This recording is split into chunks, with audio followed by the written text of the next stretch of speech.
Hidden in the mountains above Medellín, there is a place that was never truly a prison. Its name was La Catedral.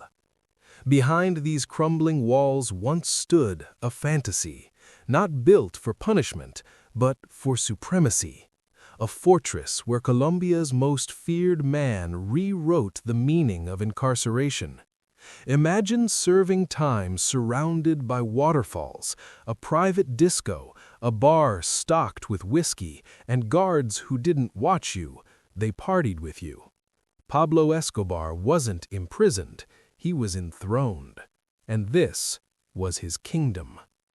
In 1991, facing extradition to the United States, Escobar struck a deal with the Colombian government.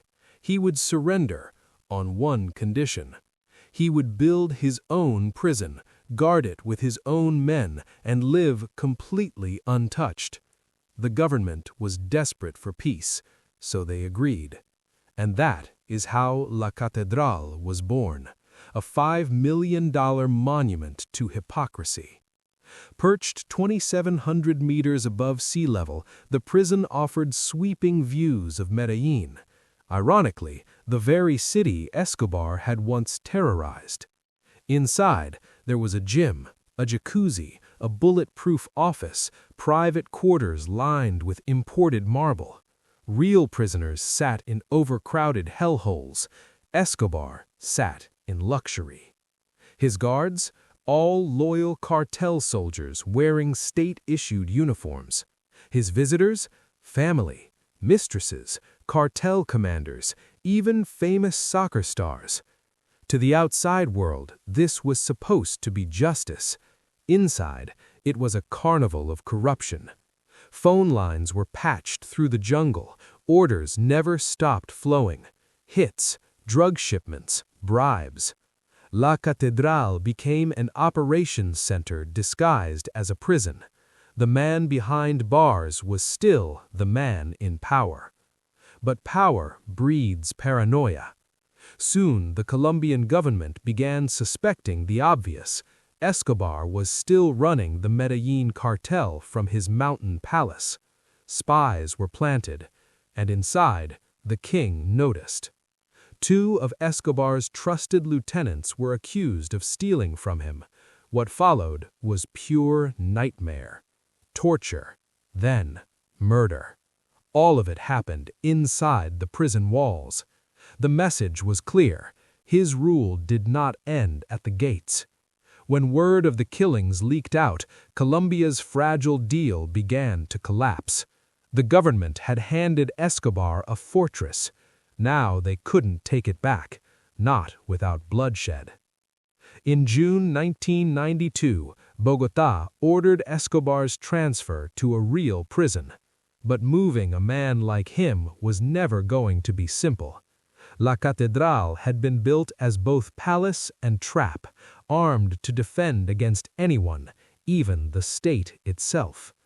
Later blueprints revealed the truth: secret chambers, hidden armories, and escape tunnels carved into the mountain. Escobar hadn't built a prison, he had built an escape plan. The raid began under cover of night. Helicopters circled overhead, gunfire cracked through the mist, but when soldiers breached the gates, they found only silence.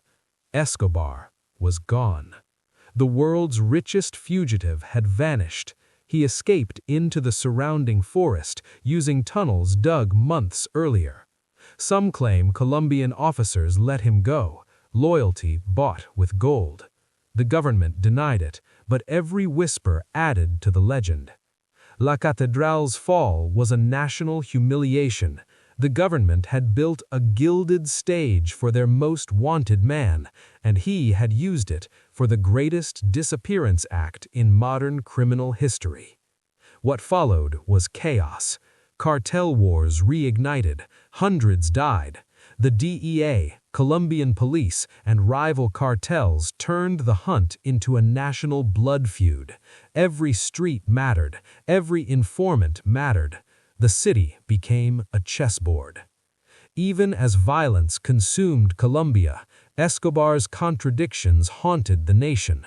The same man who ordered bombings played soccer with his children high above the clouds. Justice and evil blurred, caught between fatherhood and fear. La Catedral was not his last refuge.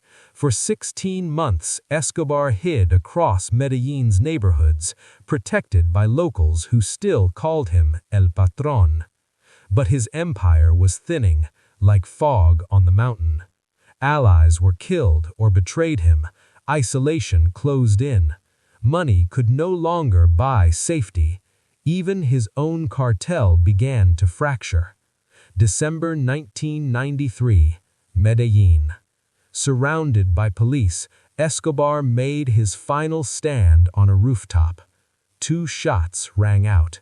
Some believe it was suicide, others it was retribution. Either way, the man who built his own prison finally met his cage. Today, La Catedral stands abandoned. Its walls are collapsing. Its terraces are silent. Nature reclaimed what human pride once defied. Tourists walk its halls in uneasy silence, sensing the ghost of a man who believed he could outbuild fate. Maybe La Catedral was never just a symbol of corruption. Maybe it was Escobar's confession.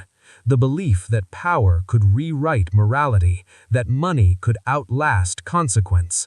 But even marble erodes with time.